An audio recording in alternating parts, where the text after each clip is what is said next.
All right, we are live, and the New York Mets are fun. We are fun.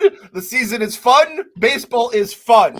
It's a fucking wacky, crazy couple of weeks. I don't even know what's going on right now, but I'm happy. Everything is good right now. And just like we always say, you got to just chill when you're watching the Mets because you're going to get the good, you're going to get the bad, you're going to get the Metsy. But through it all, you're going to have your Coors Light to help you chill out. We got to believe is, as always, presented by Coors Light. From day-to-day annoyances to the big stuff life throws your way. It's easy to get worked up. And somehow, some way, the Mets and Coors Light will just take that stress off your back. So there's no better way to chill, whether it's dealing with all the nonsense in the spring, through the summer, through the fall, into the winter. Coors Light is here for you every single time, as are we, as are the Mets. So when you choose to rise above it all, choose chill, choose Coors Light. Get Coors Light delivered straight to your door with Instacart by going to CoorsLight.com/believe. Celebrate responsibly. Coors Brewing Company, Golden, Colorado. We have our Coors Light. We have our Mets. And we have the maybe most important thing that has gotten this whole juju to twist. We have a special guest today. We got the Rally Pimp. The Rally Pimp is in the building! Come on, boys! Yeah. This might Rock be and fucking roll, boys. Let's this go. This is the most important thing to happen to the Mets probably since Steve Cohen. The Rally Oh Pimp. my God. Oh my Lord. Maybe. I don't know. It's working. That's all I'll say. It's working. Bro, I got a million questions. First of all, are you like a real human? What is your deal? Maybe. I don't know. I'm gonna keep people guessing. I remember when there was the time traveler in the locker room, and I was like scratching my head like, is that guy real or is that like a figment of my imagination? Yeah. I had moments like that, like when you popped up a couple, like the first time I was like, did that just, I don't know. I think I just saw something on my screen. I don't know what that was. And then like game after game, I was like, this motherfucker is a real person. Yeah, that is the most interesting looking woman I've ever seen. That's what people This gal knows what she's doing. That's what the fellas are saying. But yeah, I'm a real guy, not a ghost, not a figment of people's imagination, not a gimmick either. I already, though, have to start beating the industry plant allegations on Twitter. Yeah. It's tough. It's hard to come to my defense. Well, so wait, when you say not a gimmick, like this is just your steez, this is just how you roll. That's your, first of all, it's your real hair. This is my real hair. Unbelievable lettuce. Yep. I got to do the two tests people always ask for. I'll do them right now. Here's hairline. Yep. Here's tug. There you go. That bitch is on there. Like, that wasn't even my radar, that question. I was like, there's no way that hair is real. So the fact that you've already yeah. But how you feeling right now, though? Like, are you a little jealous? Like, how does this make you feel? Like, absolutely. You kidding me? That shit, I would kill for that, man. That's like 80s rock band shit right there, dude. That's some flow. It's crazy. But this is just, you just kind of dance. You just like dress a little wacky. You got wacky hair. This has kind of been your style. Yeah, this is just what I do, and I have to keep telling people, like, they're like, "Oh, so like you just wore this to the game just to get noticed?" I'm like, "No, like this is just what I wear. Like I wore this to CVS to get Prep H a couple days ago. Like I don't know what you think this is. Like I mean, I've been going to the games my whole life, and people have been like, "Oh, where you been? Like, why haven't we seen you?" I'd be like, "Oh, like I've been there. The cameras just haven't been showing me." So I've been pouring my little body out for the camera for years, but just this year they're like, you know what, this guy's got it. Well, you said you're 24, right? Yeah. Yeah. So we always here at the show, it's like me and Clem have been through, the worst of it, and then it kind of goes down from there. So you're not like truly beaten to death yet, but you've seen some shit. You've seen your fair share. Yeah, like I didn't watch the Castillo bobble. I was 7 months old, so like I didn't get. You're 7 months old. We're so old, Clem. How scary does that sound? How fucking old did I just make you feel? Like I was 7 months old when that happened. Yikes! I know. God damn. But I did watch Ruben Tejada get cleated by Chase Utley, and I still get angry thinking about it. Okay. There's so many horrors to choose from that you were bound to get caught up in one of them. Yeah, it's all bad. And I've seen some of the shittiest years of Mets baseball that potentially have ever been recorded. I mean, I remember going to school trying to be the guy to convince my friends, like, guys, John Neese is the next Greg Maddux. I don't know what you guys aren't seeing, but I'm seeing a generational talent. Every generation at this point, young, old, and in between, has suffered on some level. So, and here's the thing, though. I can understand where some people might think it's a gimmick or you're trying to do it on purpose. Yeah. Throw all that out the window. If you don't just naturally like the Rally Pimp, the number one reason to like him is that it drives Andy Martino crazy. Did you see that tweet? What a fucking loser that guy is. I'll pull up what he said. I'll pull up what he said. He goes, pimp imagery is problematic on so many levels. Let's think about it for 2 seconds. Can we please not make this a big part of the 2024 Mets imagery? Q replies about woke culture, blah, blah. I don't care. I'm right about this. Your response, Max. Does he think I own women? Yeah, he probably does. Andy Martino probably is like, this is human trafficking. Bro, I'm showing up to the games, drinking beer, and eating home run bowl ice cream. Like, I'm not a pimp. I'm 24. Like, I just go to vibe and have a good time. It's hilarious. Bro, it's the funny amount of that, people like, on Twitter who keep being like, oh, like, this guy needs to come out and be like, pimp culture is really not great. And I'm like, I don't know if I'm the voice that people are going to listen to. About I need to see you with a cane with the apple on top and just doing the pimp dance. Should I lean into it? Should I be like, you know what, fuck Andy Martino? Like, I'm literally going to be a pimp now. I gotta lean into it. This is my life now. Maybe you should, when everyone wants you to zig, you zag. Maybe you should just start pimping hoes. Let's go. Catch me on the corner of 14th and 1st, boys. I'm going to be in the pink fur. They're going to be snapping. I'm going to be like, hey. That's my life now. Andy Martino's like a huge Beatles guy too. He's definitely the guy who would be like, the Beatles are the scourge of the existence. They're, making young girls dance at these live functions. He doesn't realize he's that guy. I mean, he is the worst. It's impossible to be worse than that guy. So when he doesn't like something, it's almost like, oh, that's your cue that it's awesome. It is. I mean, the Mets always seem to have like a gimmick or a thing. And I know other fan bases kind of make fun of that. But when it happens naturally, I think they're the best parts of the fan base. Like, if you're forcing it, if the team is forcing it, if it's not the right time, like they're losing. There's a whole bunch of reasons why some of these things don't work. But when it's just like a cool dude with cool hair and a wacky fucking outfit and they're on a hot streak, let's fucking ride it. Rally Pimp, let's go. Yeah, like you remember when that girl came on, the woman came on TV in the Chargers game and was like clearly the industry plant fan. It was like, oh my God. Like I just so happened to be here by chance. Right. So like you said. Well, now they've caught on though. Now, SNY knows what they're doing now. Yeah. So it's almost like through no fault of your own, if they're going to keep putting you on camera, of course there are going to be people who always get annoyed or jealous or whatever it may be. But I mean, as long as they keep winning, that's the real fucking key here. Like, how are you gonna complain if we're 10-3 since they've shown me on camera? Like, seriously, numbers never lie. Numbers never lie. And like Harrison Bader, DJ Stewart, the boys are hitting. Tyrone Taylor. Okay, see, now this is what I'm nervous about, though. Like, I'm happy for the boys. And I love when you see guys who are not, $100 million players succeeding. Yes. But are you worried that Harrison Bader, Tyrone Taylor, and DJ Stewart are not exactly the big three that can continue to carry you? Or is it just like magical pimp juice is the key? Yeah. Pimp juice. Wow. That might just become, like, if we're being real. Yeah.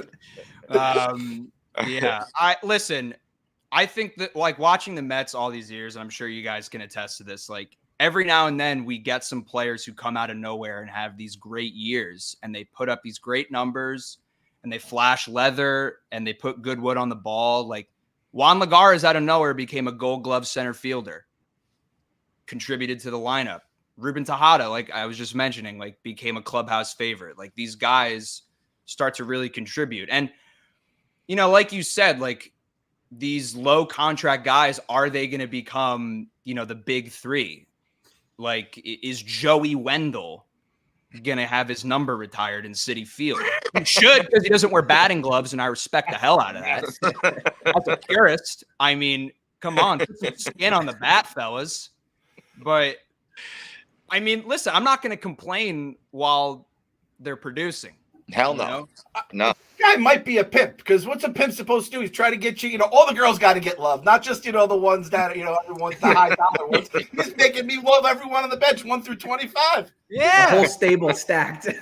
When I see Carlos Mendoza, I'm giving him an ass pat, being like, way to go, baby. Now we're talking. Way to fire the boys up. Yeah, listen, I was as down as could be the first week of the year, especially on him too. And it feels like he's pushing all the right buttons. Yeah, man. The guys off the bench are the superstars, and that's on the one hand, that's like the juju you want, and Yeah. you want that moxie, and you keep it rolling. On the other hand, I'm the type, after so many years, I'm waiting for the clock to strike midnight and the carriage to turn back into a pumpkin. Yeah.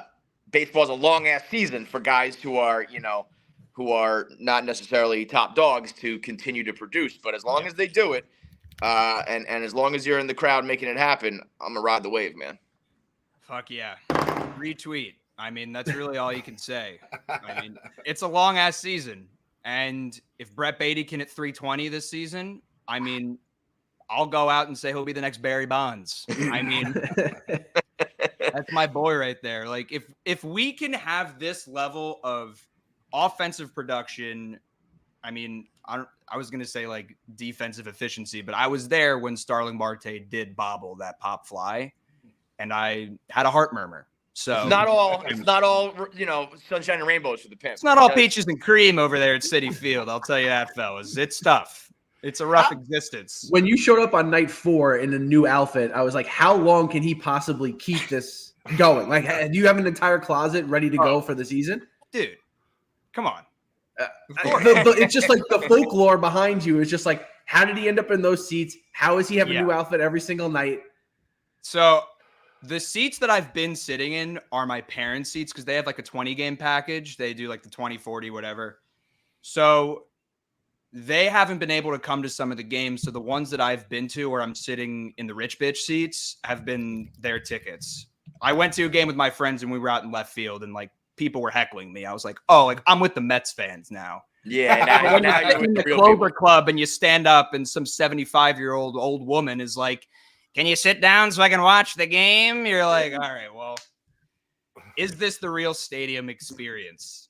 But yeah, like, listen, like I said, like this has been my style for like 6 years now. So I've had this amazing closet for what appears to be a generation for me. I've been amassing so many tracksuits, so many fur coats, maybe just in the off chance that the Detroit Tigers broadcast would pick me up, and then SMY would pick me up, and then it would steamroll. So maybe I am an industry plant. I don't know. Ooh, plant the I'm seed expecting out, like the who knows? Macklemore thrift shop video to drop like halfway through the season. Don't take it too far. You can't end up as like Donnie Stevenson. I know. Yeah, That's where you can't- are you a little worried? Are you like, is your game plan to just go to every game you can now, or are you going to try to like space it out? What's the game plan here?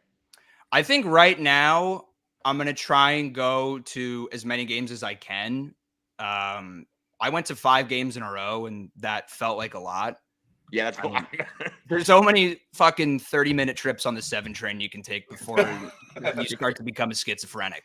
So, I mean, listen, it's fun to go to the games, just not even because of all this, notoriety and attention, but just because like watching the Mets when they're good in person beats watching them butt naked on your couch at 7:10 p.m.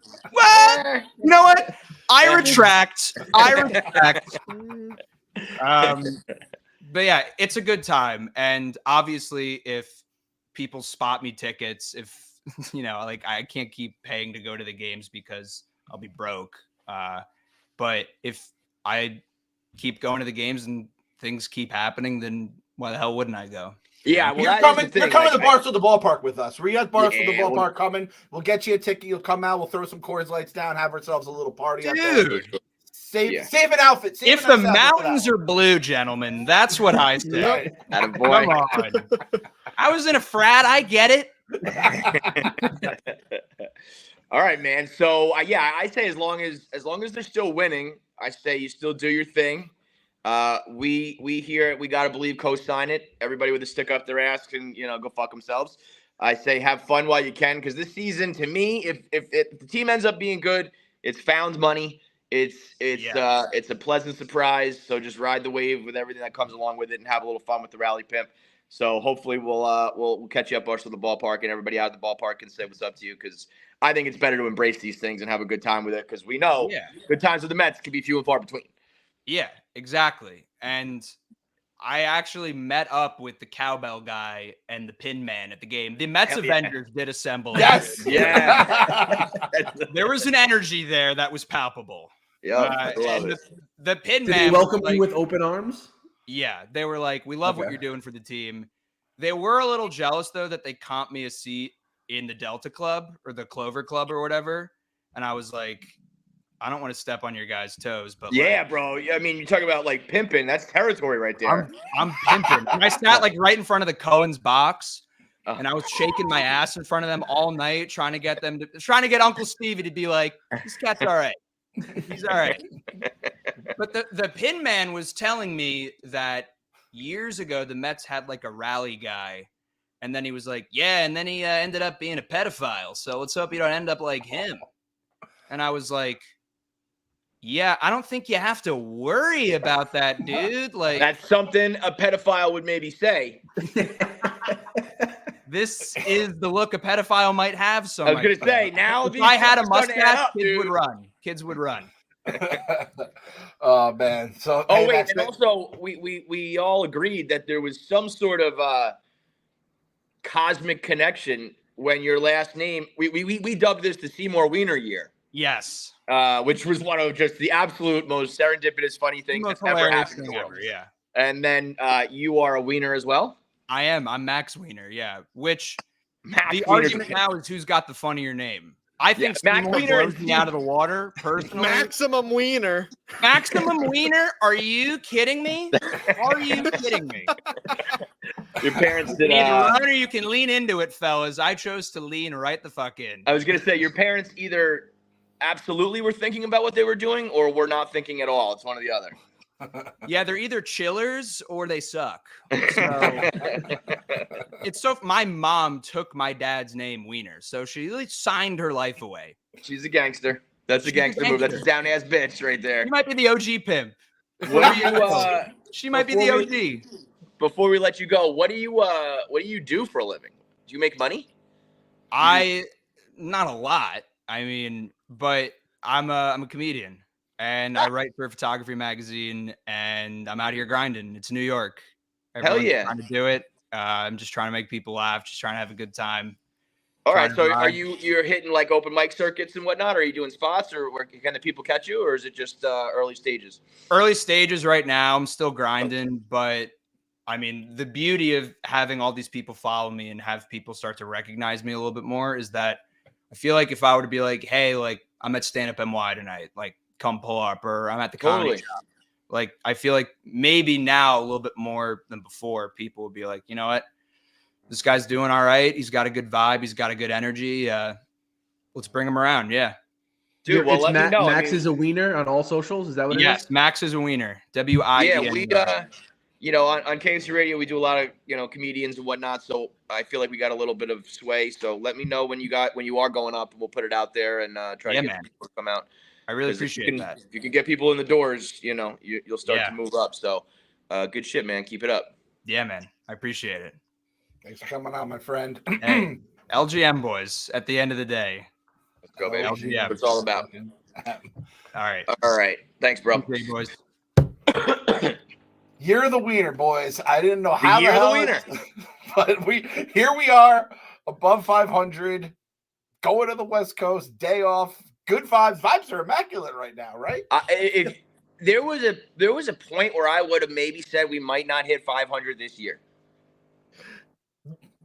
We would have just floated around, like right around there the whole year, but never actually touch it. I'm happy that we got above the 500 water, the high water mark. But I am just the pessimist in me is still worried that like there's two ways to look at this, right? Like on the one hand, if you think about that, you're basically stealing wins because you have the Tyrone Taylors and the Harrison Baders of the world getting the job done, and that when the big dogs really start to click and they start to carry their weight, like then you really might have something. You put it all together.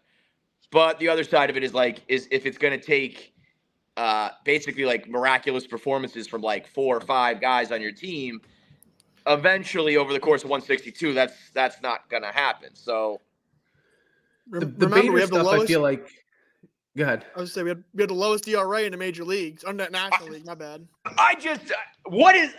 How is this possible? That is in all my years of watching Mets baseball, this crop of guys having the lowest ERA in the league, 3.32, I believe it is right now, is I don't know. It's making me rethink everything. I mean, we've always said with the bullpen, spending a ton of money, unless it's a guy like Diaz, is not worth it because it's just about finding guys who you can throw shit against the wall and see what sticks. And it never sticks for us. But now maybe it's finally sticking. There's a couple guys that's sticking. What's crazy to me is the starting pitching. I mean, these guys, these names and these numbers, they should be getting shellacked. And they're holding their own. I just, again, it makes me like, how long can you hold your breath for before something happens? But until it does, fucking ride the wave. That's one of the ones where I feel like the pumpkin could turn back into a pumpkin for the pitching because nobody's going 6 innings. I track it every single game. I think we've had 3 all season long, which is insane. We know how that game goes. But that was all season last year. Even yesterday, though, like Sevy goes 6 innings. He hands it over to the bullpen, 9 up, 9 down. Like, yeah. Where are these people coming from? And then you got Stearns picking up and dropping them like it's fantasy baseball, where we just got Tonkin back, where he's like, "Oh, we'll see you in 2 weeks. Go relax." But you know what? That might be what works though, because when it turns back into a pumpkin, you're already out of here, and you got a new guy in who's wearing Cinderella slippers. So like, if you just mix and match the whole year, now again, I don't think that's sustainable either. You can't just have a new sign. Eventually, you run out of arms. But maybe Reed Garrett just strikes out six guys every time he comes in. Bro, I was doing kid shit all day, and when I finally got to the game, I see Reed Garrett has 6 strikeouts, and I thought, did Reed Garrett start the game? I was like, did something happen to Severino and they put Garrett in? And how does he have 6 fucking strikeouts? That kind of shit to me is like, that can't possibly keep up. But I mean, who am I to say? Who fucking knows? I don't know. It's just people have been asking me, am I unconsoling? And I've said this so many years now, but this is what you get when you make up your own language and you play your own little game. You have to explain the rules every single year. You cannot unconsole. Once you console, that's it. You have made your bed and you have to sleep in it. What you do, and what I have done for many, many seasons now, is after I console, I hope that I'm wrong, and I pray that they prove me wrong. There's 2 types of Mets fans in the world. There's the ones there's 3 types. There's the optimistic ones, and God bless you all. And then there's the ones who say that this team's not going to be good, and they want to be right more than they want the team to be good. And they don't like to be proven wrong, and they like to continue to kick them while they're down. And then there's me, like, I don't think it's going to last. I don't think this is our year, but God damn it, I hope that they shove it right in my fucking face. I hope I'm eating crow all year long. And for the last couple of weeks I have been, and it's been an absolute pleasure. I'd rather this than the other way around. So there's no one consoling. There's just praying that your console's wrong. And there's been a lot of people asking me, like, are you going to let Kevin unconsole? Or I can't believe Kevin gets to Kevin can't enjoy this team. And I said, guys, listen, like you said, you can't unconsole. That's the first rule of the console. It's the only rule of the unconsole, basically, right? Mm-hmm. But there's no one on that text thread who's enjoying this run more than Kevin Francis. Oh my God! I promise you that this guy is over the moon, happy about all this.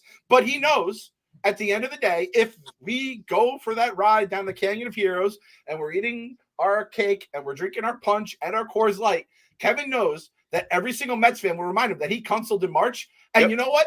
That is the fucking burden that is on his shoulders. And that's why, dude, the console is a dangerous game to play. And that's why it takes a sack of nuts to do it 5 games into the season.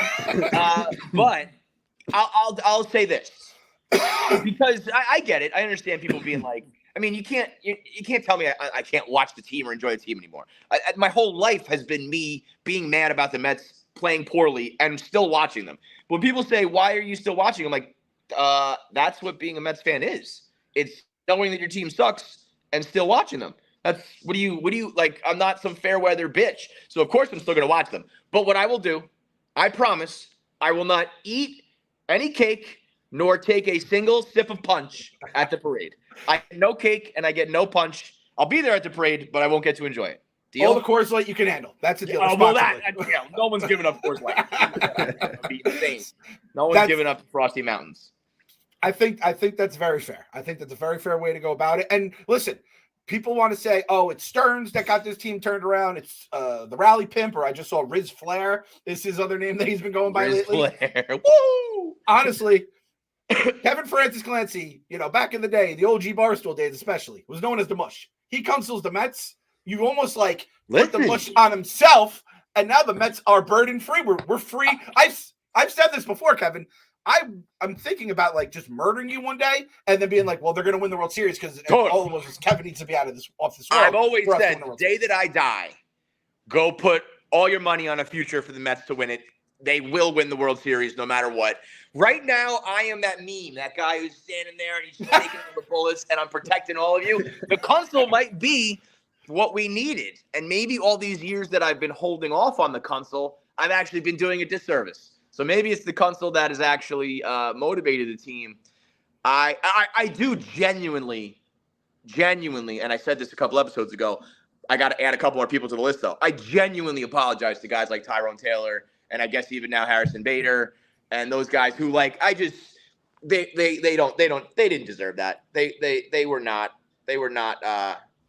didn't get a fair shake from me, and now they're proving me totally wrong, and I'm thrilled to have it. It's just that I don't, 162 games. I said this to Clem the other day. This is where baseball sucks, because if it was a 100-game season and your guys step up and grab you like 10 wins, 4 or 5 series when you didn't expect it, that can really make a difference. 162, it's like, but we'll be looking back. Remember how long 2022 felt, where it was like, we'll be looking back at the early April and May games being like, oh my God, that felt like a lifetime ago. And those, I know we always say like every series matters, whether it's September or April, but it does not feel that way. It does not feel that way. So unfortunately, you have so much work ahead of you that, just stealing a few series in April might not be enough. But if you steal a few more, and then Pete and Lindor and Marte and the big dogs start to do their job, and they're the reason you win a few series, and then you put it all together for a few series, all of a sudden you get to the All-Star break and maybe you're in good shape. But it's just such a goddamn long season to rely upon, the fun, scrappy bench guys. Well, so DJ Stewart obviously got off to a horrific start, but he's a first-round draft pick who's like so streaky. We saw that last season. So the fact that he could just be hot for now until we get JD back after this West Coast trip, he's already done more than we need him to do, right, or we expected him to do. But then you got Tyrone Taylor and Harrison Bader. They're second and third round picks. Like, these were guys who were projected to be like, oh, they could be stars in the league. Then they just never put it together. So like, in the back of my mind, in my stupid Mets optimism, I'm like, did we just figure something out? Like, Bader's got a short, sweet swing. Tyrone Taylor's super athletic. Like, yeah, I don't know. Like that would be something that would happen for like the Cardinals, the Rays, right, or the the teams where like it's just they were so well run and they find diamonds in the rough, and it just never happens for us. So I'm very hesitant to say that Tyrone Taylor is going to be that guy. Like, who was homeboy with the mask a couple years ago that I loved? Kevin Pillar, who's on the White Sox. The Ilars. Like, I love the Ilars, right? They were like the best in the beginning of the year. And by like Memorial Day, we were like, get these guys the fuck out of here. Yep. So, it's probably going to be one way or the other.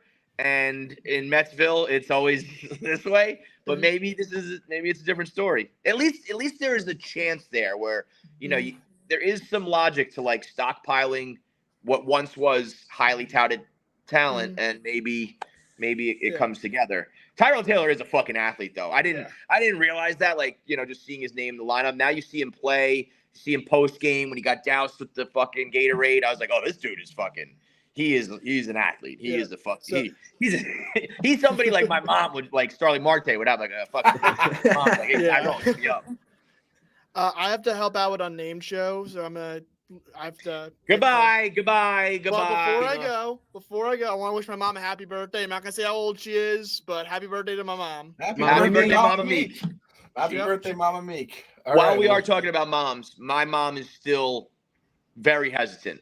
I keep texting her. I'm like, are you watching? Did you see what happened? We came back. We walked it off. We're up big, whatever. And she keeps texting back, you're not roping me in. You're not roping me in. I think she's been keeping them at arm's length. And I've done it, enough times now where it's like, hey, you might want to tune in. And because, again, usually in the past, I'm like, hey, Mom, tune in. We're winning. And then it's like 5 minutes later, we're losing. Has not been the case. It's been either fun rally wins or decisive wins. It just, of course, though, the West Coast comes. The West Coast can be the great equalizer. Our West Coast look ahead is brought to you by DraftKings. Baseball season is heating up, and DraftKings Sportsbook, one of America's top-rated sportsbook apps, is giving new customers a swing at turning $5 into $250 instantly in bonus bets with any baseball bet. Tonight is kind of it's a quiet sports night. We did have a sweet run in sports. Remember, we had obviously had the tourney, you had the women's tourney, which was awesome. Basketball was going down the stretch. Hockey, same kind of thing. And it's been pretty quiet. No basketball tonight. Basketball, obviously, tomorrow. Knicks on Saturday. And then no Metsies. They're traveling. So there's not a lot going on. So if you want to go on the Barstool Sportsbook app, or the DraftKings Sportsbook with your Barstool pals here. You can bet any of the different games just to, have a little bit of action. So let's see. We got tonight, 7:40 game. Marlins Cubs. Let's see. We got the Cubbies are minus 162 at home. Marlins are plus 136 on the road. The Marlins stink, by the way. I didn't realize they were that bad. Dude, they're bad. They are very, very bad. So if you want to look for, a little bit of juice, a little bit of action in the games tonight without all your favorite teams or sports going on, download the DraftKings Sportsbook app and use code BELIEVE. New customers can bet $5 to get $250 instantly in bonus bets only at DraftKings Sportsbook with code BELIEVE. The crown is yours. Kev, you say it every year. You say it every single year.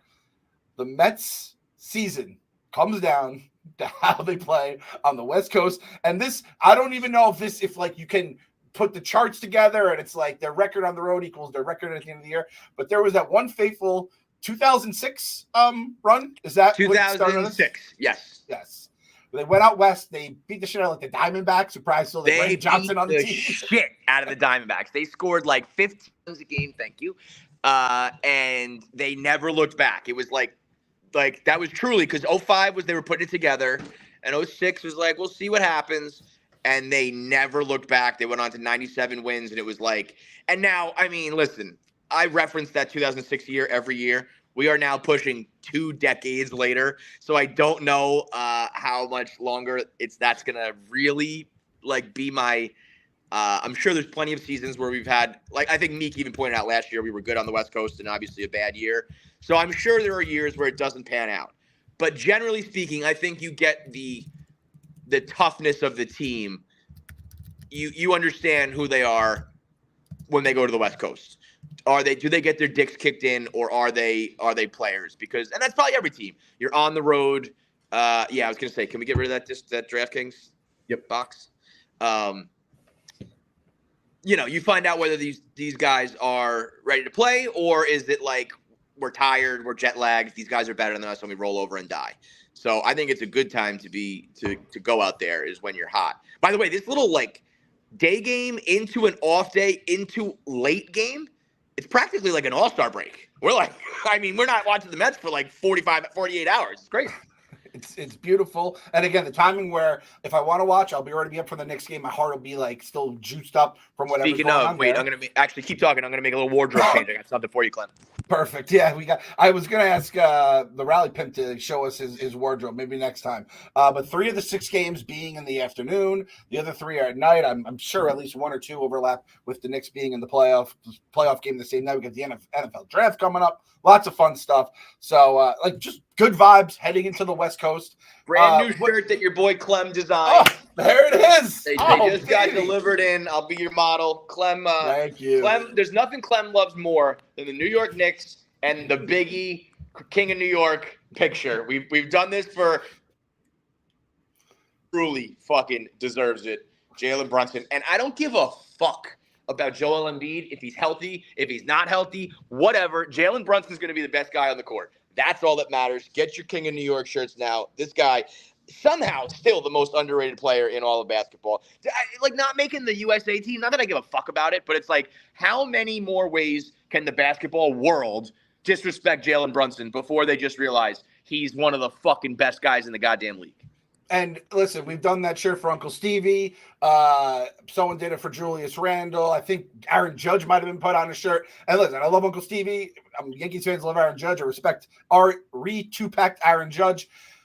There's only one king in New York, and it's whoever the king of the Knicks is. Because there's a fucking civil war with every other sport, and then it's just the whole city is Knicks fans, except for like 7 Nets fans. So that dude is the true king, and he's literally everything we've ever wanted in a superstar. So good. I'd kill for him. I'd die for him. Everything. So professional.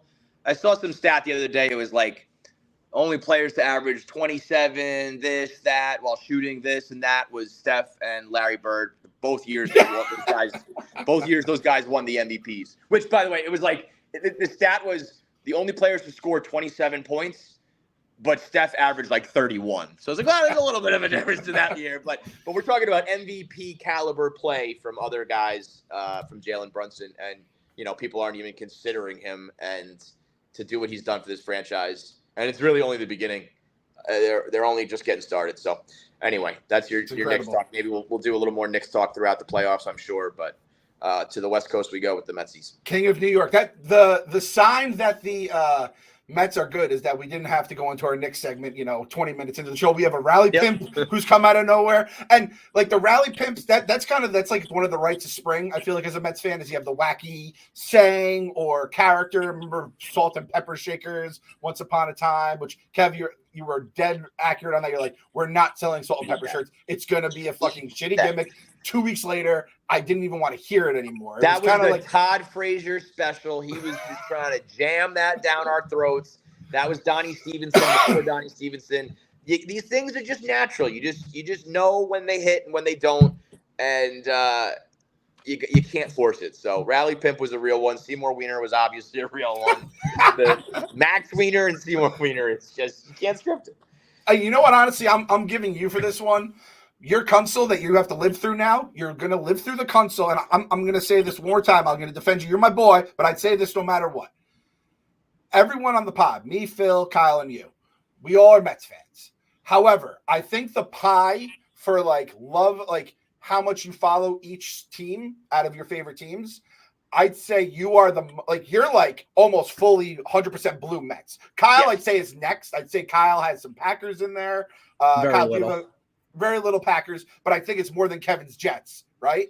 And then and the Knicks, and then Phil, he's a freak. He might even have the Pittsburgh Pirates on there. Yeah. He has the Knicks. He's all over the place. He likes I can't claim that I am. I watch and I'm as immersed as Meek is because I just can't do that these days. But how much it affects me, in my that it's second to none. Exactly. And I'll gladly take this. I won't even meddle. I'll say I have a lot of Knicks in my life. I have some Giants in my life. I love the Mets, but I do get pulled a lot of different directions. So for Kevin, he's going to be living with this console. He will not have cake and punch, and he will have to hear this the rest of his life. It almost kind of makes me feel like the Mets are going to win the fucking World Series. I know, right? So it's not a win for you. I had a moment because listen, I'll be honest. In the last couple seasons, there were times where I was thinking professionally. The console used to just be fun when we were nobodies. It was just in our friend group. And then it became, I made it this at Barstool. I brought it into like the Barstool world. And then it became a thing that you have to like stake your word on, right? And there were times where I was genuinely thinking like, baseball's wacky. What if they make a run and I'm the guy who consoled? Yep. To go from 0-5 to like the August, September, the like where they get 180 hot. flip. Right. So like, it could happen. It could happen. It would happen. It probably will happen. Like the year that they finally do it, I'll say this. If that's what it takes, and you can't fake these things. It's like when people say, like, why don't you just start rooting for the Patriots if you're a mush? Then the Jets will win. It's like, it doesn't work that way because the sports gods know what's going on in your heart. And in my heart, in that moment, I genuinely was like, this team is going to suck this year. I'm done. So maybe what we all needed was me in my heart of hearts to be like, fuck, this team's not going to win. And if that takes for the team to win, it has to be in a year where I said they wouldn't, I'll take it. I'll bear that cross for you guys. Did you bet the Patriots in the Super Bowl one year, and then that was the Falcons season? Am I remembering that correctly? No, I bet them. I did a little GoFundMe, and I raised money. I tried to reverse it. I said, I'm going to bet on the Patriots, and if they win, I will donate all the money. And if they lose, it's money well spent because maybe I helped swing, the favors. And I ended up donating all the money to Boomer Esiason, to Gunnar Esiason's fund because it was the Rams year. It was the Rams Super Bowl. So, and Dave went like super viral, got kicked out of the Super Bowl, whole fucking thing. So you lost even when you won. It's what's her name? Yep. Rosie Perez from White Men Can't Jump. Sometimes when you win, you really lose. That's Yep. Kevin's life. So this is what I'm going to say. Kevin, he consoled, but he gets to still root for the Mets. He has to live with being motherfucked by everyone, especially if they win. But he gets to still enjoy the match. Also, these people telling me what the rules of the console are. You don't know. We made it up. It's me and my. You can't tell me how the console works. You can rub it in my face. Yes, of course. But it's not. It does not mean like I stop watching. It usually means like I stop putting my heart and soul into it because it's been 110 games and I'm just sick of it and I'm fed up. This is obviously a little different when you try to call it early. So I'm still going to watch. And if they win the World Series, this is the year that you get to say you were dead wrong. Fine. If you console and your team goes out and wins, you know what that's called? It's called a funsel. You're funsel. You funsel. You're living the funsel life right now. So just enjoy the this season. Funsel this season. I love it. I love it. No, I mean, listen, genuinely, like if I'm talking to you from my heart, maybe we've got something like everything we just described. If I'm talking, if I were to put money on it right now, I still just don't think this team is a very well-constructed team that can go 162 plus into the postseason. But maybe I will be wrong. Yeah, and listen, like you said, you were calling him out. I called him out too. Fucking Kyle's guy. We're gonna shout out Mr. Darth Vader over there. He's been absolutely crushing offense, defense, everything. Usually, April is like the month where we're like, yo, I don't know, fucking Tyrone Taylor, he had the pedigree, and then you're like, we talk ourselves into these guys, and then by June we want them DFA'd off the team. The thing is, though, I think coming from like we said in the preseason pod, last season was so miserable. We were just like, I'm not talking myself into anything. And Mama Clancy, I don't know if we're ever going to get her on board this season. No, she might be too old. She might be like retired from that level of fandom. She really might be. And me and Clem were talking like, it might just be age. It might just be the way 2022 crushed me. Whatever it is, I changed in 2022. And I'm a lot more like what happens. Like what comes.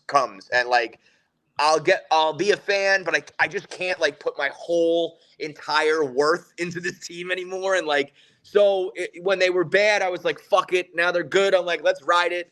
If we end up being good, all the better. If we end up being like terrible, I think I'm a little more prepared for that. It's like I'm like a girl who's been dating and just dumped 1,000 times and can't find Mr. Right. And now it's like, maybe I'll find my husband. Maybe I won't. I don't fucking care anymore. I'm at that stage. 2022, everybody was just so high. And then you just saw the Phillies who just like backed their way in and then ended up fucking running the table. And like, that could end up being the way that we end up winning it. Like, I don't think we're going to be the best Right. team we've ever seen when it eventually does happen. I agree with that. The Dodgers every year feel like they're the best team, and then they never fucking win Mickey Mouse championship. So, like, that is also very true because it's like we were grinding for 2022. Like, so much positive energy that you just really didn't have anything left for 2023. Dude, how a 101 win season was such a grind. Like, every night we just had to keep winning because the Braves never lost, but they did, except for that one fucking series. And it's like, I'll still never forget, man.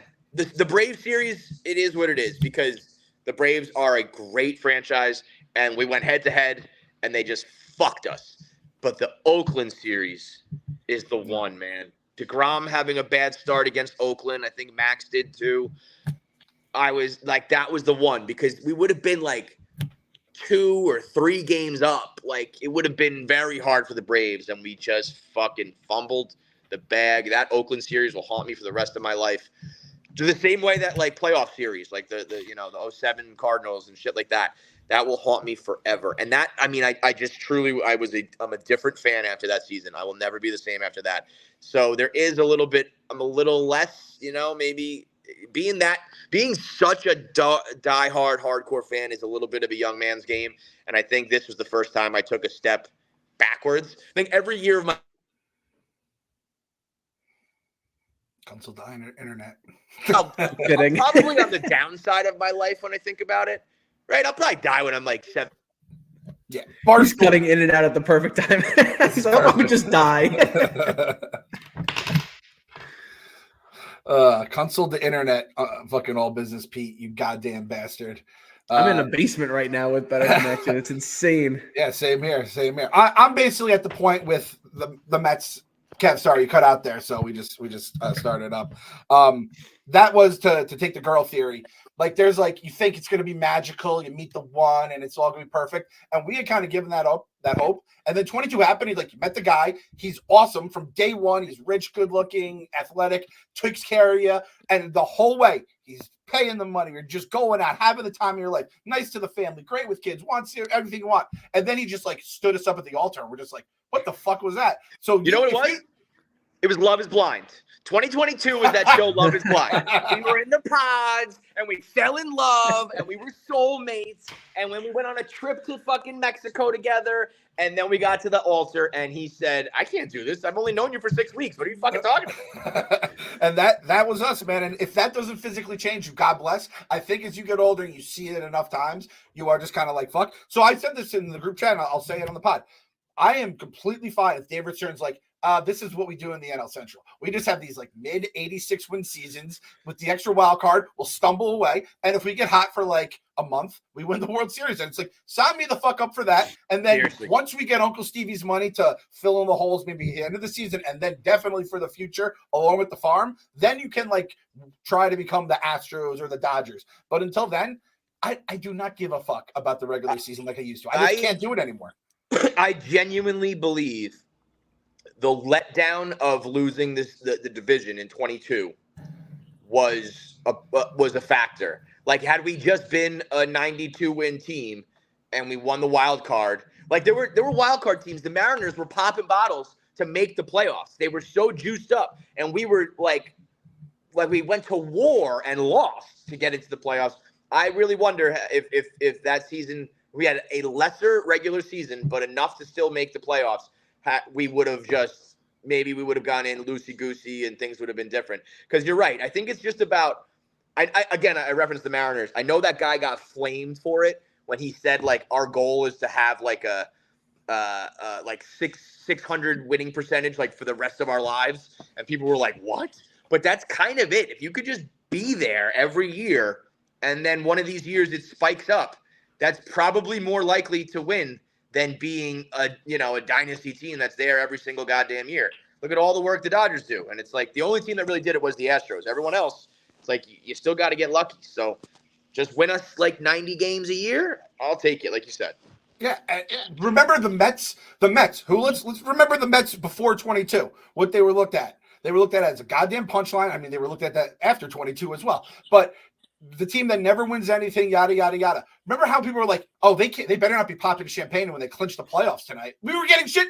It was the only team. Not one other team was getting shit about that. And like, I remember like the Yankees, I know Jeter said like, we don't pop champagne for that. Well, you're the New York fucking Yankees. Of course, 27 rings. You've heard that a million times. But the New York Mets were not even allowed to celebrate. And I do think you said like, if it had been a gradual thing or maybe a different kind of regular season, it would have been maybe a little more less pressure. And then even the next year kind of happened in 06 too. 06 was supposed to be the ramp up. Yes, we got too fast. Yeah. So hey, it happened. It's fucking over. Give me fucking 86 and a fucking playoff bid this year. I don't get why do the standards change for us? Like, why did the fan base become so entitled so quick? Yeah. Like, we've been first of all, we've never fucking won the division. We've won the division a handful of times. And the Marlins never have, and they have two more championships in my lifetime than any other time. So it's like, what does it actually matter at the end of the day? Because the Braves win all the time, and they don't have much to show for it. Right. It felt like 2022 was like we won the lottery and then we took a step off the curb and got hit by a bus. Like I would much rather take the slow commute that gets us to where we actually want to go. Yeah. So, but that's hard and that's why it's a tough team and a tough sport to be like a lunatic, neurotic diehard. It's much better to just be like, I'll watch a little bit in April and May. When the weather heats up, I'll get into it. August and September will really click in, and then if we make a run, we make a run because it's like it really does feel like the first 80 games are pretty like inconsequential in a lot of ways. So it's as long as you don't totally fucking suck. So I don't know. It's not for the faint of heart. Get more ping pong balls in. Hopefully you get the fucking gold one at the end. But kind of going back to the Braves. The Braves have been in Atlanta since 66, right? Mets were born in 62. So we'll just say starting in 66 when the Braves moved to Atlanta. During that time, the New York Mets and Atlanta Braves have the same amount of World Series. They have 2. The Braves are in the fucking playoffs every year, and they're always fucking winning the divisions, and they're fucking always awesome. That's crazy, right? They ran to the Yankees. There was like 14 straight divisions, and then they ran to the Yankees like every... That I remember, but I figured there was, I guess thinking back, you don't hear about any other Braves World Series. That's sickening for that. I almost pity the Braves fans. That's sickening. Almost. Don't you dare pity those motherfuckers. Well, you think that like over the next 10 years, the way they're being run, like you think eventually it's got to start to click at least once or maybe multiple times. But if it doesn't, that's one of like the, Atlanta sports kind of has their own curse going in their own way where it's like, I know the Braves got one recently, and flags fly forever. So that, that I'll shut the fuck up right there. But when you have that many more chances and the things that seem to just always go wrong, I don't know, that's a different type of hell. Add in 28-3 with the Falcons, right? And then I hate Reggie Miller more than anyone in the fucking world. Yeah. But I will never forgive basketball fans trying to turn Trey Young into fucking Reggie Miller. And that guy had one moment in the Garden where he still shot like 5 for 20 that game, but he had one big shot, did the fucking cold. And I'm like, this guy is not Reggie. Reggie Miller was a fucking murderer. He murdered us on the court multiple times. That was crazy. So Atlanta has its own set of things. I would kill to get where they are. But like, look at it already. Murphy, IL, Albies is hurt. Fucking Strider's fucking cooked. They're pitching it's like, oh well, at least we're pitching. They really don't have the pitching right now. The year they won, their entire fan base was calling for them to sell the team at the deadline. Yeah. I just like to put it into perspective of like they didn't think they were going anywhere either. So like it really is as much as like the NBA regular season doesn't matter. Like we're looking at the All-Star break, and if you're in like just the conversation for a wild card. Well, you just push your chips, press the right buttons, and next thing you know, Marlins out of it, Nationals out of it, right? They're not playing well. They're not going to be anything, right? And if the Braves are dinged up, like if the NL East is just a down division, hey, Angels in the outfield, man, it could happen. It could happen. Wouldn't it be something the year that I console 5 games in? The Funsel. Having the Funsel season right now. The Funsel. Just enjoy it, Kev. Enjoy the ride. Enjoy the You're ride, down baby. in Consolina. Just fucking sit there. What do they like the mirror? What does the mirror do when you put the mirror down? Does it like give you sunshine from the bottom? Yeah. You always see that. Yeah, you get your whole face done. I'm just evening out my tan in Fun Salina, baby. Enjoy Fun Salina, brother. But you know what? We're fucking going to the West Coast. Hey, go 500. Don't go 500. I'm not watching. Did I retire from the West Coast? I retired from West Coast. You retired from X-Rays. I am so retired from the West Coast. If you think I am starting a baseball game at 10:10 p.m., you are outside of your mind, brother. Get out of here. I'm not looking forward to it. Get out of here, man. Let's go Knicks, baby. Fuck Let's go the Knicks. Sixers. By the way, the disrespect for the Sixers to be favored in this series, and I know that's about the money coming in and all that shit as well, but I don't give a fuck if Joel Embiid's on the court or not, man. The Knicks should mop that team up. Tobias Harris, get the fuck out of here. Gotta believe. Gotta believe.